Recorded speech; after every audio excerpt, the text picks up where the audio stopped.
लेके SC/ST के लोगों के साथ में।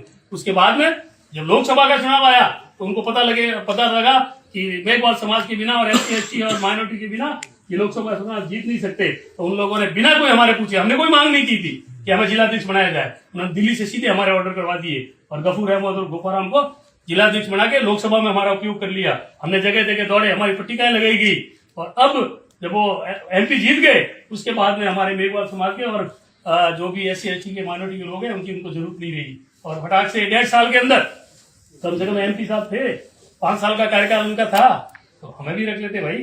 क्या हमारे को तनख्वाह थोड़ी मिली, तनख्वाह तो MP और MLA को मिलती है, हमारे को मिलती नहीं थी। हम तो पार्टी का काम करते थे, काम कर रहे थे। लेकिन नहीं, उन्होंने सोचा कि आने वाले पंचायत राज के चुनाव में भी ये गोपाराम जी पढ़े लिखे मंत्री रहे हुए आदमी है, ये यदि रह गए तो पता नहीं इनके लोगों को ज्यादा प्रतिनिधि नहीं देते। इनके अच्छे पढ़े लिखे और युवा और महिलाओं को और टिकट देके सरपंच वगैरह सब पढ़े लिखे लोगों को नहीं बना दे, इसलिए उन्होंने षड्यंत्र किया है। इस षड्यंत्र का जवाब आने वाले दिनों में आप दे देना, मैं यही आपको निवेदन करना है। और संविधान पे विश्वास नहीं करते और जो ये ताकतें हैं अनुवादी ताकतें, ये इस संविधान में उनको 1-2 बार ही मौका दे पाएंगी। जो आपका SC/ST का जो MLA है या SC/ST का MP है, उनको एक बार टिकट मिलेगी, जीत जाएगा, दूसरी बार मिलेगी, जीत जाएगा, तीसरी बार उसकी टिकट काट दी जाएगी, क्योंकि वो तीसरी बार जीतेगा तो जानकार हो जाएगा कानून का, लोकसभा में आपके हितों की बात करेगा, आपका मंत्रिमंडल में जगह मांगेगा, इसलिए उनको तीसरी बार उनको टिकट दी जाती है और हरा दिया जाता है।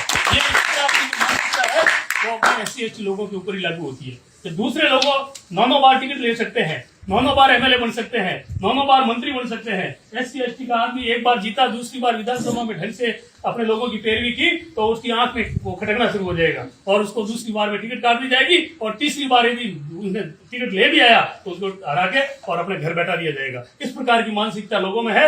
इस मानसिकता को आपको समझना पड़ेगा और बाबा साहब के मिशन को आगे लेके जाना पड़ेगा। मैं अभी आपको घटना बताना चाहूंगा जो कि वर्तमान में भी घटना घटी।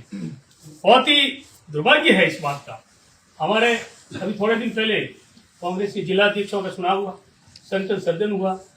जिलाध्यक्ष के लिए यहाँ पे आपको ध्यान ही है कि आपका ही बेटा गोपाराम मेघवाल यहाँ जिलाध्यक्ष था। जिलाध्यक्ष होने के बाद संसद सर्जन हुआ।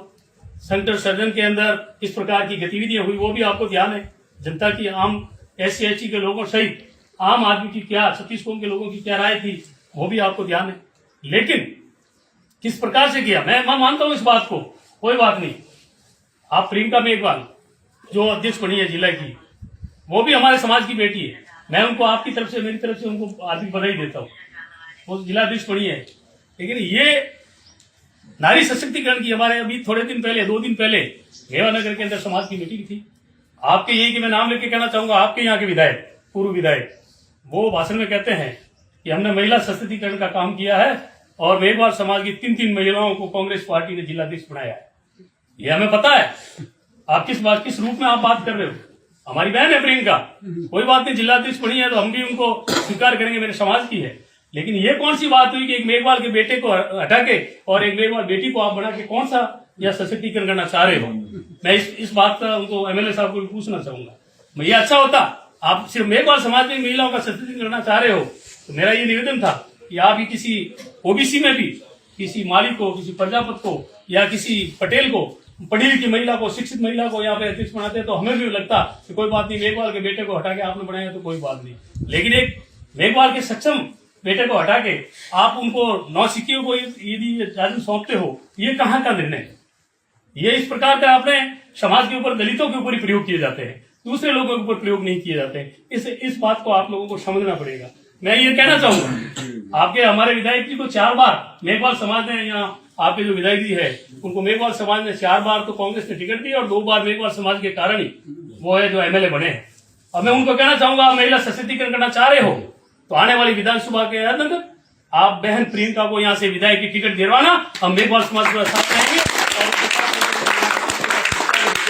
यदि आप इस बात को गहन करते हैं, यदि SC/ST के लोगों को यदि समझ में आता है तो आप जहां भी जाते हो समाज में MLA साहब को पूछ लेना कि आप महिला सशक्तिकरण करना चाह रहे हो। प्रियंका को आप भी बहुत ही चाह रहे हो। और कुछ लोग, जब उन लोगों को वोटों की जरूरत थी, जब उन लोगों को विधानसभा में जीतना था, तो विधानसभा के अंदर इन लोगों ने कई जगह गोपाराम मेघवाल को बुला के पट्टिकाओं के नाम लिख के और मेघवाल समाज को एकत्रित करने के लिए उन लोगों ने उनका उपयोग किया और वो अपने विधानसभा में पहुंच गए नाम लेके SC/ST के लोगों के साथ में।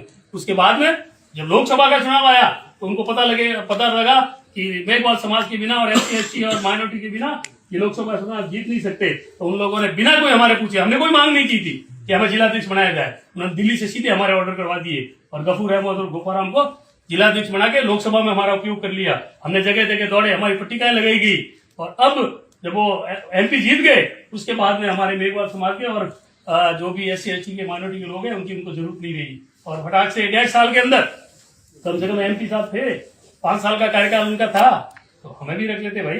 क्या हमारे को तनख्वाह थोड़ी मिली? तनख्वाह तो MP और MLA को मिलती है, हमारे को मिलती नहीं थी। हम तो पार्टी का काम करते, सिद्धांत का काम कर रहे थे। लेकिन नहीं, उन्होंने सोचा कि आने वाले पंचायत राज के चुनाव में भी ये गोपाराम जी पढ़े लिखे मंत्री रहे हुए आदमी है, ये यदि रह गए तो पता नहीं इनके लोगों को ज्यादा प्रतिनिधित्व नहीं देते। इनके अच्छे पढ़े लिखे और युवा और महिलाओं को और टिकट देके सरपंच वगैरह सब पढ़े लिखे लोगों को नहीं बना दे, इसलिए उन्होंने षड्यंत्र किया। इस षड्यंत्र का जवाब आने वाले दिनों में आप दे देना, मैं भी आपको निवेदन करना है।